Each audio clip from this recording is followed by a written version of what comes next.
A hush fell over the emergency room long before anyone understood why. Nurses glanced at one another, doctors paused mid-step, even the sound of rolling carts seemed to freeze. Because on a gurney, bloodied, bruised, drifting in and out of consciousness, lay a Navy SEAL who had survived something no one should have walked away from. His gear was shredded, his face pale, but his voice cut through the chaos with a clarity that startled everyone. "Don't touch me," he rasped. "Not until you call the nurse." Before we dive deeper into this unbelievable story, make sure to hit that subscribe button so you never miss the real-life stories and cinematic narratives we bring every single day. Now, here's what really happened that night. The SEAL's name was Logan Kane, a man whose record was whispered about across bases and command rooms.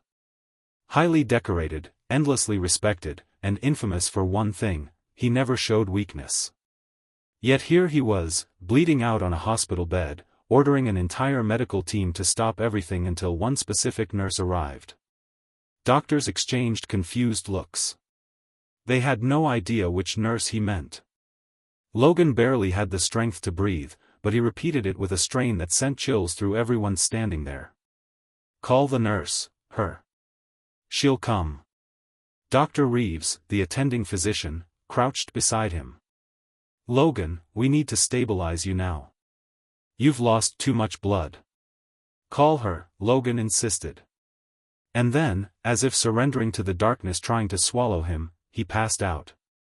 The hospital scrambled. No one knew who her was. They pulled up staff rosters, checked schedules, even questioned soldiers who had escorted Logan in. No one had answers. It wasn't until a young corpsman stepped forward that things began to make sense. "Wait," he said quietly. "There was someone on deployment. A nurse who saved half the platoon when everything went wrong.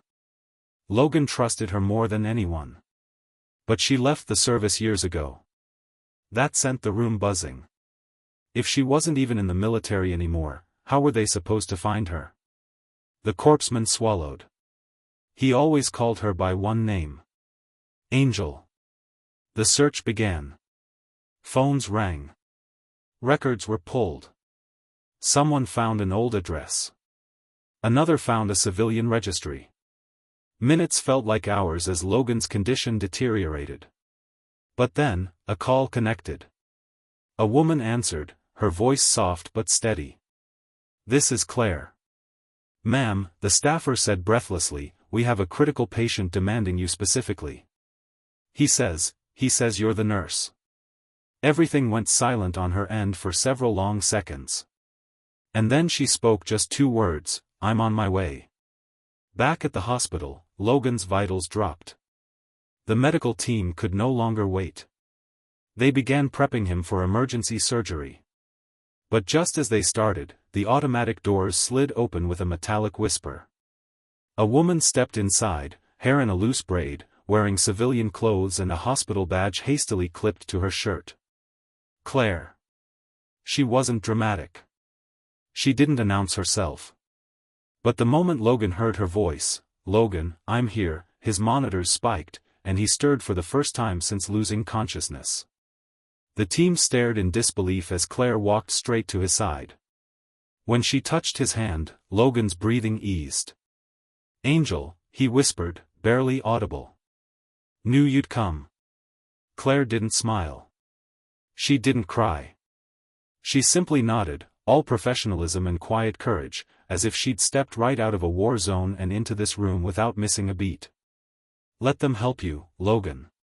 I've got you." With her presence anchoring him, doctors moved fast. They worked through torn muscle, embedded shrapnel, and internal bleeding that should have taken him within minutes. Claire assisted like she had never left the service, anticipating tools, steadying his body, keeping Logan tethered to life with nothing more than her voice and a hand on his shoulder. Surgery lasted 3 brutal hours. When it was over, Logan was alive, but barely. They wheeled him into recovery, and Claire stayed with him long after the staff changed shifts. The two of them shared a quiet that wasn't awkward, but waited, like there were stories neither had told in years. When Logan finally woke, it was ghost slow. But the first person he saw was Claire, sitting at the edge of the bed, eyes tired but determined. He exhaled shakily. "Didn't think you'd want to see me again."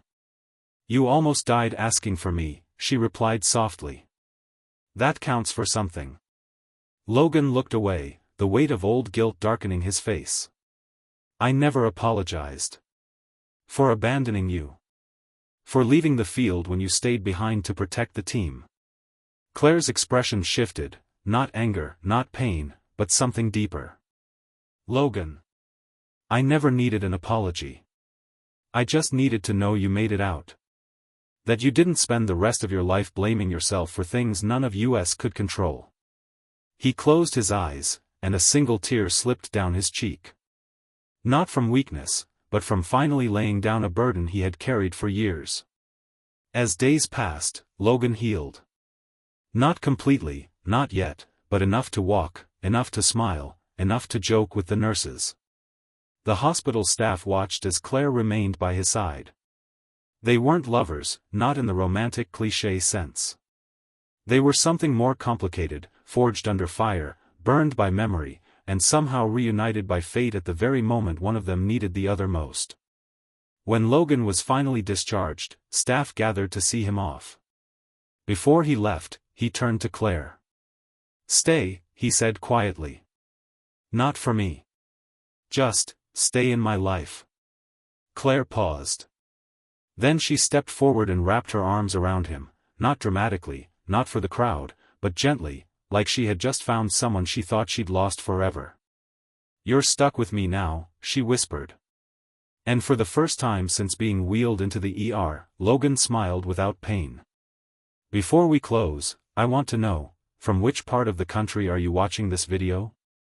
Your comment helps this channel reach more amazing viewers like you.